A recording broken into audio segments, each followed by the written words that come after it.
Olá pessoal, bom dia. Hoje dia 23 de maio de 2025. Eu estou vindo aqui para gravar esse vídeo para tentar abrir um canal de comunicação com os criadores de aves da raça Mura.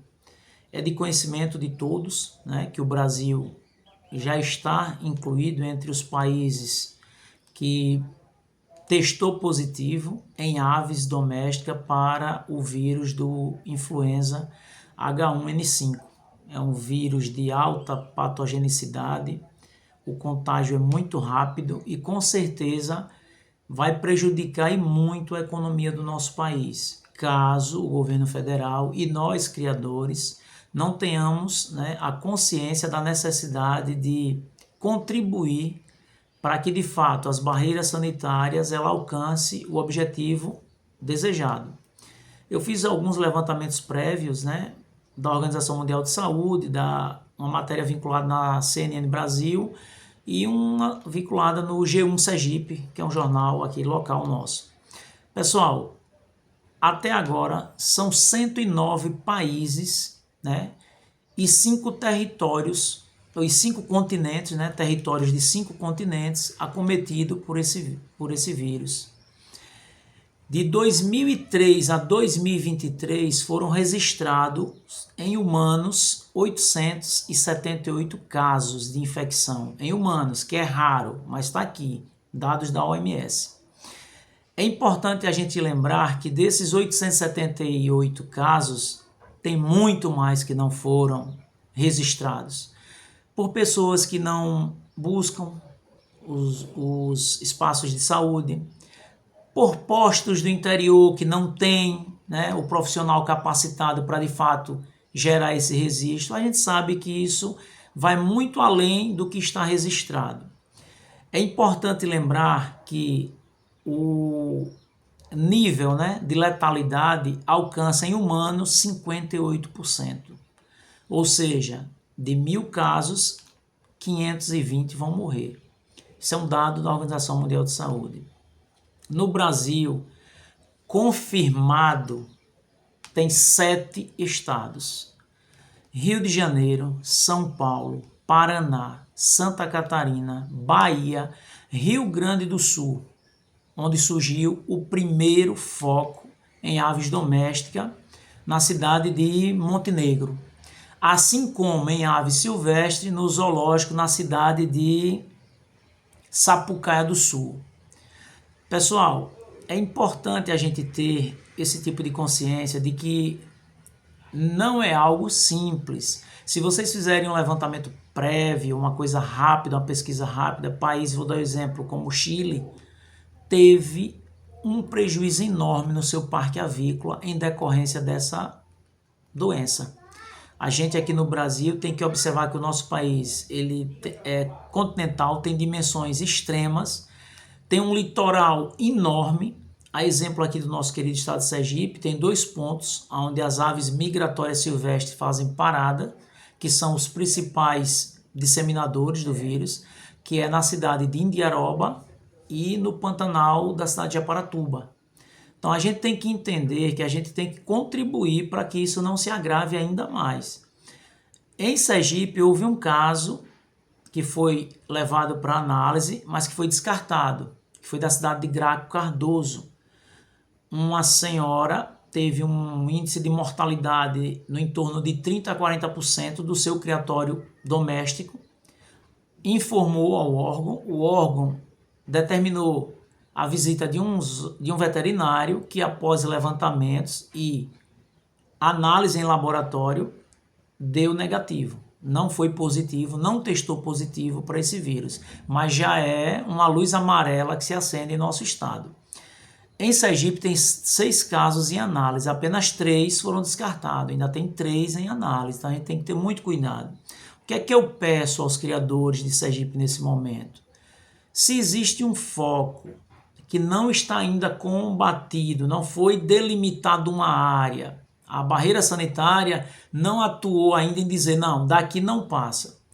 É importante que a gente, Sergipe, não recepcione aves da raça Mura desses estados. A gente tem que ter esse cuidado. Ah, vai boicotar o comércio de um criador? Não, cara. Não é questão de, não se trata de comércio, se trata de contribuir para que a coisa não degole para o pior. Rio Grande do Sul, Paraná, Rio de Janeiro, São Paulo, precisa ter esse cuidado. Na cidade, aqui no Nordeste, testou positivo em uma cidade do Ceará, a cidade de Salitre, um criatório doméstico em uma galinha comum e em um guiné, que a gente conhece também como galinha de Angola, caterê. Então a gente tem que, enquanto criador, ter esse cuidado de fazer esses levantamentos para que não comercialize aves desses estados. Você pode estar comprometendo todo o seu plantel. De repente você traz uma ave dessa, é comum no meio dos criadores de aves combatentes não fazer o quarentenário, e você coloca essa ave dentro do seu criatório, você vai perder todas as suas aves. É importante lembrar que aonde é detectado positivo em um criatório, em um raio de 3 quilômetros, todas as aves vão ser sacrificadas. Então, se você tiver um caso na sua cocheira, todos os seus vizinhos ali em um raio de 3 quilômetros em círculo terão suas aves abatidas como uma medida de segurança, né, sanitária. Por quê? Para evitar que se alastre. Porque se na extremidade desses 3 quilômetros surgir outro caso, vai para 6 e assim sucessivamente. Então, pessoal, é só um lembrete, é uma nota de utilidade pública.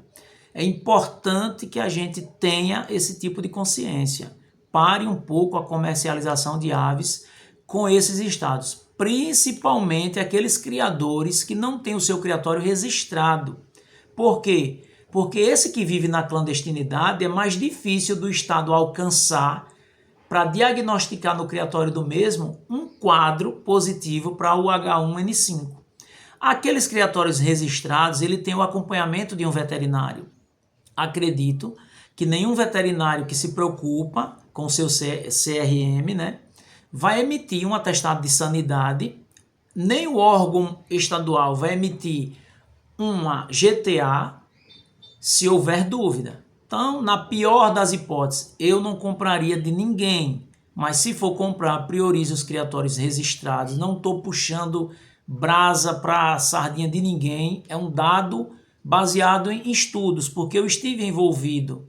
Eu fui membro até ontem do Comitê de Sanidade Avícola daqui do nosso estado. Eu pedi baixa ontem, quando a veterinária entrou em contato comigo, que vai ter agora, essa semana que vem, um encontro do comitê para deliberar alguma coisa. E eu disse que não tinha mais interesse, porque eu não faço mais parte da associação, então eu me retirei. Mas eu estou falando com conhecimento de causa.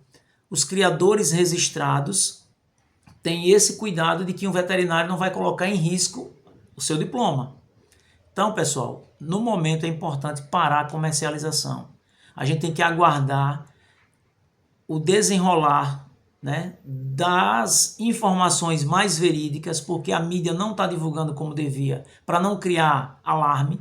Mas você imagine um estado como Rio Grande do Sul, Paraná, Santa Catarina, que são os maiores exportadores de carne de frango, o impacto que isso não causa no estado e na economia do país. Hoje eu estava lendo uma matéria, o Brasil é um aliado da Rússia, é um comprador de diesel, então está ajudando a Rússia nessa guerra com a Ucrânia.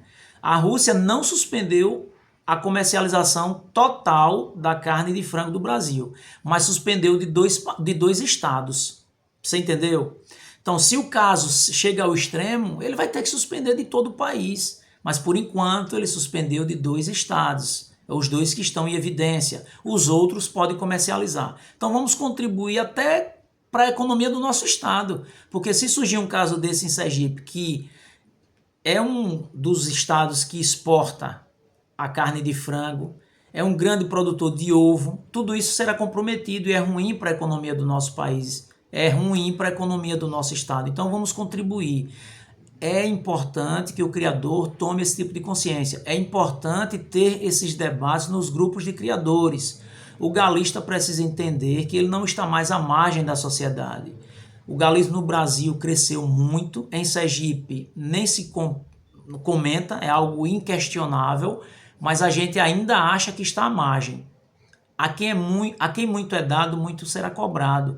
E aqui em Sergipe nós temos leis que asseguram a criação dessas aves, temos leis que regulamentam a criação dessas aves e a gente precisa se conscientizar que a gente precisa hoje também dar a contrapartida. E a contrapartida é ajudar para que esse vírus não chegue ao nosso estado. E uma das medidas que a associação pode fazer é ajudar criando uma comunicação direta com os associados para não fazer compra de animais nesse momento. Unidos, somos muitos e somos fortes. Estamos juntos.